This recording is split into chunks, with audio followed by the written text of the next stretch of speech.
I'm Neil Kapoor, a people development coach and consultant, providing solutions to businesses in their people development strategy. My vision is to partner with 100 business owners and HR function heads in their journey of people development by 2025. We spoke about the Dave Ulrich's model of business partnering in the earlier video. That was an introduction to HR acting as a business partner, and it dealt with essentials and basics to start business partnering journey in your company. One thing which is most important in today's business world is to have both the parts, planning your work and, of course, more importantly, working your plan. And this is where most people falter. A few important aspects to become a business partner for the HR is to know the basics about the rules of the game or about how the business functions. In case we take up an example of a business which is into B2C sales, for example, personal finance, like personal loan, home loan, etc., ITAS, FMCG, telecom, etc.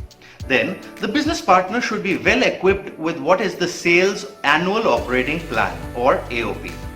How and why particular targets are allotted, the rationale behind the allocation, and is it fair and transparent? Map and track the performance with respect to the plan or the AOP versus actual, and proactively support the bottom 20% performers. An HR business partner must be able to view the trends and look at the rewards program and increase employee engagement, as these activities are essential for HRBPs. They enhance the employee morale, commitment, and strengthen the will to do more, and build a culture of fairness and transparency. This has a direct correlation with lower attrition and higher engagement. There are not only internal factors but also some very important external factors which impact the target setting. Some of these can be a difficult market, outlet availability, or the past trend. Now you might be thinking, this is what the sales manager or the sales head is responsible for. Why should I be getting into these details? Well, think again. If you want to take up the role of a business partner, shouldn't you also be shouldering the responsibility with the business team? It is easier said than done. Think about the number of considerations that you would need to account for when you are diving deep in this target setting exercise. We talked about 3 focus areas for an HR business partner. Can you recall those? They were talent management, performance management, and change management.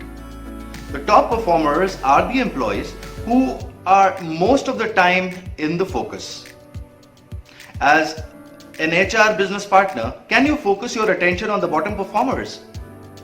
Think about the results that you can bring in if you focus your moves in the direction of their development. In this regard, the HR business partner should be partnering with the learning and development head to get to the root cause and do the training need identification or TNI before the implementation of the development programs. This way, the HRBP will be able to provide insights about the type of program required for the individual, which can be functional, process, soft skill, or some other. Can you analyze the amount of impact that their performance is having on pulling down the organizational target achievement? Many times, the HR business partners are asked to have a discussion with the low performers. And usually, at the end of the meeting, the reasons for the low performance cited are manager is not hand-holding these employees, employee engagement is low, or dissatisfaction with the rewards and incentives. I think that is the reason. There are usually some quick fixes like reprimand the manager, increase the employee engagement activities, have more events like inter-office competitions, or third one maybe, revise the reward scheme. This is not helping the employees perform. But do you really think that these are permanent solutions to the issue? As a thought leader, there can be many other ways to dive deep in the reason for the dipping of or consistent low performance. Try to think what can be the other ways to resolve the issue. And when you're doing so, take off your hat as an HR person and instead wear the hat of a sales head. It is not necessary for you to get into the mode in which the sales head speaks to the team members. But yes, one very important thing for you would be to think of the ways in which the end result can be achieved. I had shared 4 different sub-roles that an HR business partner needs to look at in my previous video. The first sub-role was of a strategic partner. So, what is strategy? Strategy, that is a plan of action which is designed to achieve long-term goals or the overall aim. When you are the business partner, can you work in that direction until and unless you are aware about the practical working of business functions? No, you cannot. So let us look at what are the characteristics of strategic thinkers. Firstly, they generate insights on creating new value for the organization. They have the ability to trade off with their resources and they prioritize all their activities. When we are looking at the 3 of these, it can be termed as the 3A framework: acumen, allocation, and action. As an HR strategist, to provide insight to contribute to organizational success, you need to embrace and facilitate strategy conversations, which would help business solve their key challenges. In order to develop a strategic thought process, you need to work on doing 4 things. And I term these MAID. No smiles please, it is not MAID. These 4 steps, they are M, move a step back; A, apply information; D, dig deep; and E, everyone participates. So now let us look at these one by one. M, or move a step back. As a strategic partner, you will need to disengage yourself from the daily operations for a short time. This would be the time when you should be able to focus on your creativity and on things or activities which are of long-term significance. Free up your mind and shift it to a strategic frame. Though I do not mean at all that you neglect your regular responsibilities, but doing this for a short time, that would help you and the organization by the value that you will add. A, apply information. As a strategic leader, your best tool is information.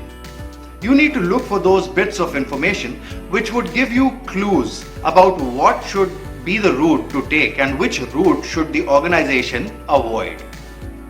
Look at the bigger picture in the context of the business priorities. Sometimes the picture would look rosy, and at others it might be some harsh realities that you would need to face. This step would help in gathering the intelligence to know and decide the future route. D, dig deep. The business would be benefited and would respect you as a partner once you dig deep, and deep enough to the heart of the issue. There are various tools for strategic analysis which would be helpful to you to get to the core. And a few of these would be: first, SWOT analysis. SWOT analysis, that is a planning methodology that helps organizations build a strategic plan to meet goals, improve the operations, and keep the business relevant. The best strategic fits are the alignment of the internal environment, which is the strengths and weaknesses, with the external environment, which are the opportunities and threats. Second, 9-box grid. The performance potential matrix, also called the 9-box grid or HR3P matrix. This is used to map employee performance and their potential in one model. The advantage of this model is that it is easy to understand. However, This is also a disadvantage because this lower complexity has a little reduced usability. Third, scenario planning. Scenario planning is one of the good workforce planning tool. It helps to anticipate multiple possible futures so that you are not caught off guard. In scenario planning, you imagine different potential futures that have a severe impact on your business and that you will be unlikely to see coming.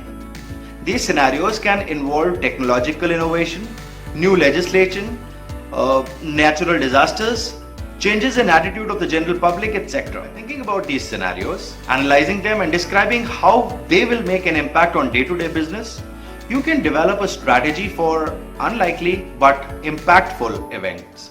As soon as COVID-19 passes us by, or as we are going through this, there are going to be many requirements which would come up. Those are the scenarios that you would need to consider. There would be higher litigations which would need to be handled. There will be a higher requirement of collections than sales. You might need to shift some resources from sales to collections. Have you equipped them with the required capability? Think about it. This is something which will come in handy when you are looking at scenario plan. All of these can be few scenarios which you can consider right now. E. Everyone participates. Remember, business strategy is not the responsibility of one single individual. Hence, it would be required for you to take a collaborative approach, identifying the diverse types of ideas, getting creative insights, and engaging others. But as I had said earlier, leaders need to plan. But in order to work the plan, it is important to have a buy-in from all the role holders, as well as the commitment to solve the problem, spotting new opportunities, and finding productive ways of executing these critical strategic initiatives.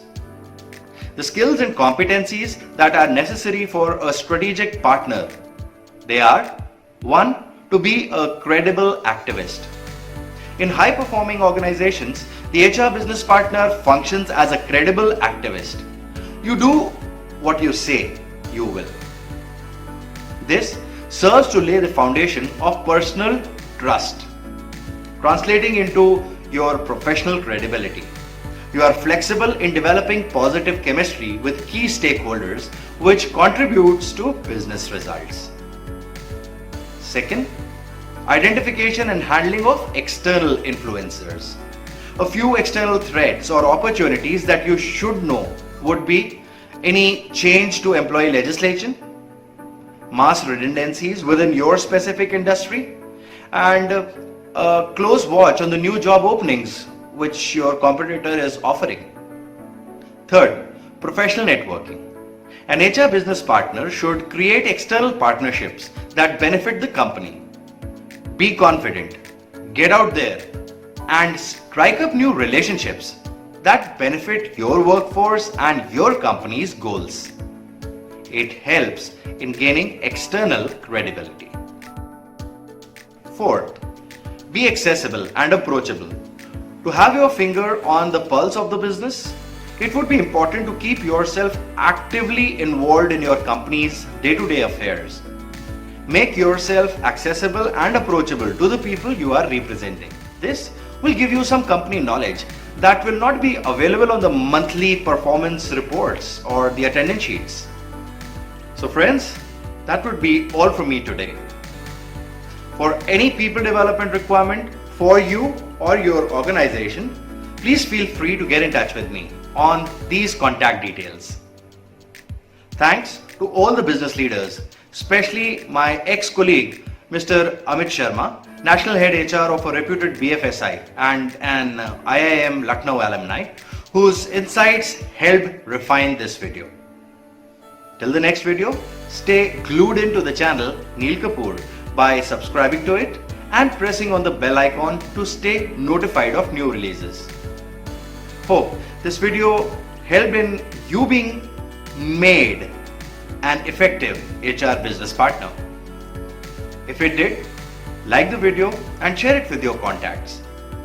Also, leave your takeaways from the video in the comments section. Thanks for watching and all the best.